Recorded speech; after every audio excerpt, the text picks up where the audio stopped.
Iridon sarong 64 anyos na lolo, makalis na ma-hit and run sa barangay Buyo, Manito, Albay. Alas 9:30 kasubagong aga. Pigbison biktima na si Pablo Aramo, residente kan parehong lugar. Basado sa impormasyon, papabalyunin tinampuan biktima kan mahagup inikan motorsiklo. Alagad imbis na tabangan ng lolo, binayaan sa nainikan sospek.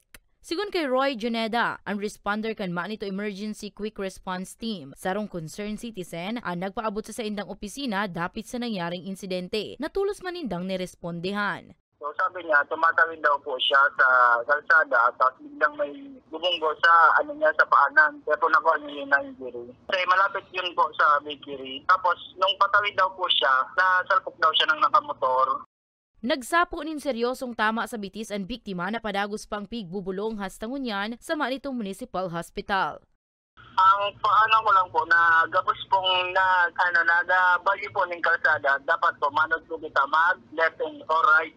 Iyo po tanganin kung safe kita permi. Tapos dapat po permi kita po alerto sa kita po aram na may mga motorista pong mga makaskaton pero may iba man pong mga magluya po magpadalagan. Tanganin kung safe kita.